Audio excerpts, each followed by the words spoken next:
It would take an especially presumptuous kind of an idiot, wouldn't it, to think they could do any kind of justice to an extraordinarily wide-reaching career in the space of a single YouTube video, using little more than a couple of effects pedals, a looper and a rather inappropriate-looking Strat. Well, I'll tell you what you're looking at, shall I? Exactly that kind of idiot. Here are a few playing ideas in the style of the great Johnny Marr. Okay, so quick caveat time. Obviously, I haven't tried to encompass everything he's ever done. I've perhaps predictably focused in on his time with the Smiths. Although, obviously, a lot of the techniques and approaches I'm going to be talking about here are applicable to a lot of what else he's done.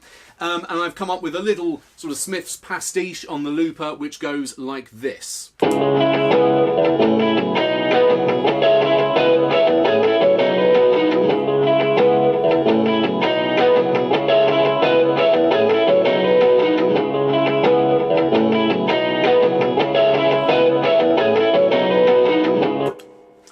And we're going to look at the different ingredients that have gone into it.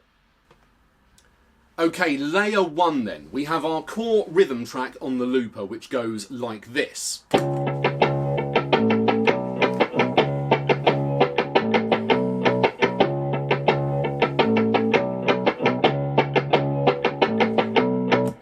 And so on. So we have our drums, that kind of a thing, and the bass line, which is outlining the chords C sharp minor, A, and then B. It's just playing the root notes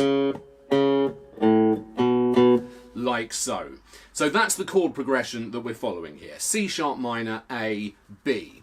So first of all, we are going to use a rhythm track playing those chords. So Johnny is very, very good at strumming, and if that sounds like faint praise, it really shouldn't. I think I would go so far as to say it's something that a lot of guitarists could do with practicing a little bit more, given how fundamentally important it is.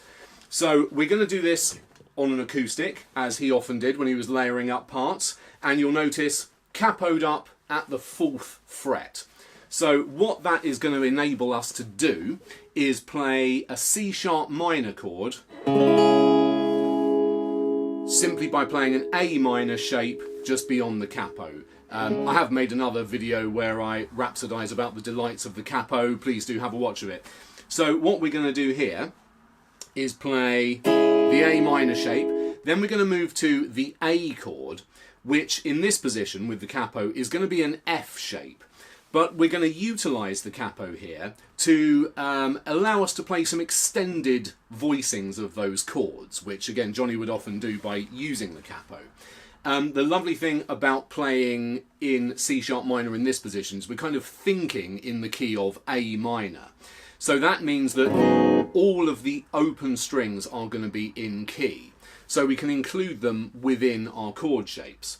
So I'm going to move from the A minor chord shape to an F major 7 shape. So what we've got going on here is we have the 3rd finger on the 4th string, 3 frets above the capo, middle finger on the 3rd string, 2 frets above the capo, and the 1st finger on the 2nd string, 1 fret above the capo, and we're going to include that open 1st string for our major 7 sound. So we get this lovely continuous kind of ringing at the top of the chords. And then we're going to move to our B chord, which in this position is going to be a G shape. But rather than playing a regular G shape, I'm going to leave that 1st finger on the 2nd string and just reach down for the low B note with my 3rd finger. So we end up with a kind of a B sus4. And again, I'm still including that open 1st string as well. So with very, very little effort, we get these very nice, lush, extended chord shapes.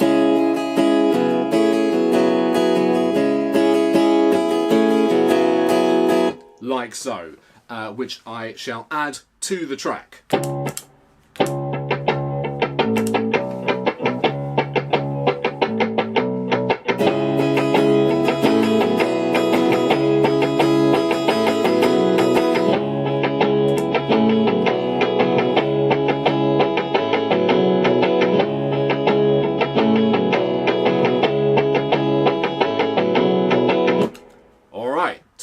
something else. Okay, well you probably knew this was coming. We're going to add a little bit of arpeggio work to the track now. Major feature of Johnny's playing. Very much influenced by the beautifully melodic arpeggio playing of people like Bert Jansch and Davy Graham. So what we're going to do here is follow the same chord progression, obviously, but we do have a little bit of leeway to add a couple of extra notes to kind of liven it up a little bit. So what I'm going to do for that first chord, I'm not going to play the regular C sharp minor chord. I'm going to play a C sharp minor 7 chord.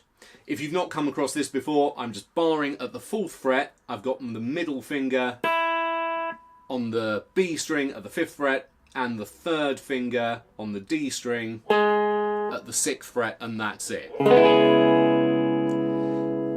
And I'm going to pick this little pattern like so, where I'm playing the 5th, then the 4th string, then the 2nd, then the 3rd string. And that's about all the time we're going to get on that chord. Then we've got to go to A. So what I'm going to do here, I'm going to lead into the A root note by playing the open E string. And then play the A at the 5th fret on the 6th string. And then I'm going to reach up and play this higher E at the 5th fret on the B string, like so. So it's a little bit of a jump, but we're playing the notes of an A bar chord shape there at the 5th fret. So why am I being so eccentric and using these fingers like that? Well, it's to do with how I'm going to go to the B chord, because I want to play the B chord here, where we're barring at the 4th fret, like so.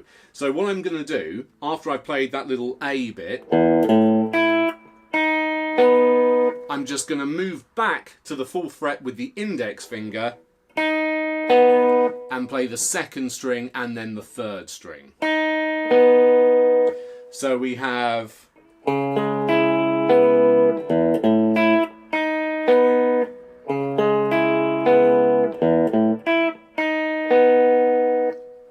Alright, so we're pretty close. Still not quite sounding as authentic as I'd like, though, as authentic as I can on a guitar like this. Interesting thing about Johnny Marr, although he stood in quite stark contrast to a lot of the more flamboyant arena rock guitar heroes of the 80s, he did have one very important thing in common with them, and that is he used a lot of chorus and a lot of delay. So what I'm going to do is add those effects. So the delay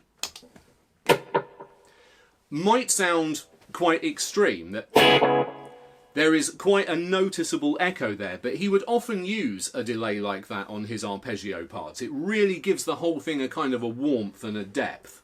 And then if we add the chorus as well,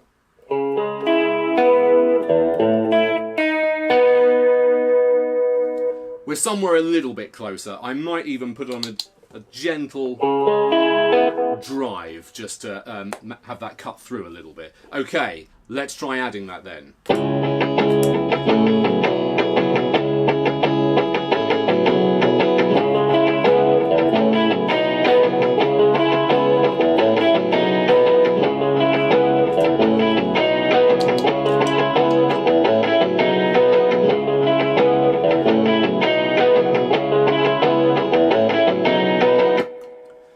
Alright, I think we've got room for one more layer. Alright, last part for today then. Something Johnny would very often do is add these very bright sounding poppy kind of parts using double stops and chord shapes higher up the neck.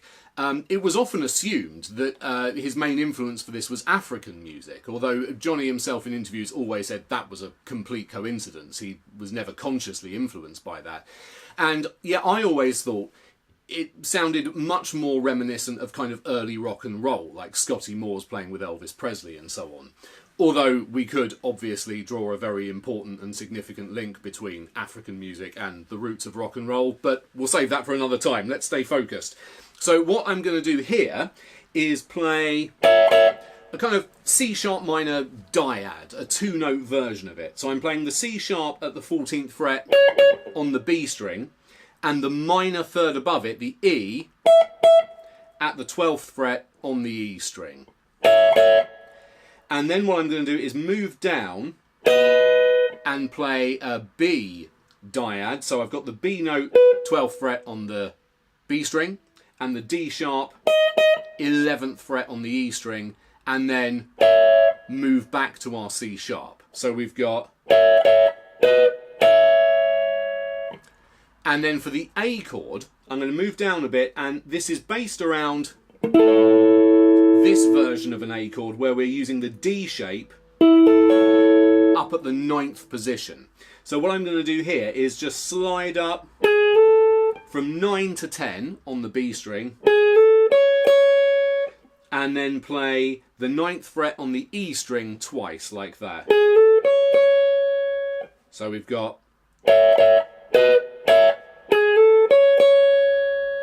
and then for our B chord, I'm just going to run down the notes of a B arpeggio. Barring at the 7th fret, we've got the 1st string, 2nd string, and then 8th fret on the 3rd string. So it's the top part of that B bar chord. So our whole part there goes.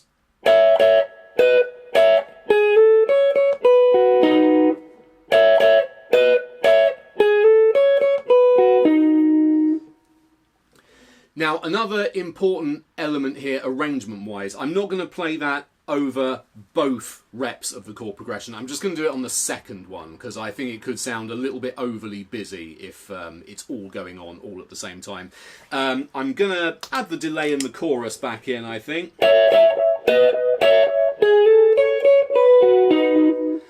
But I'll leave the overdrive off, because again, I don't want it to sound too cluttered. All right, let's see if I can add that to the mix.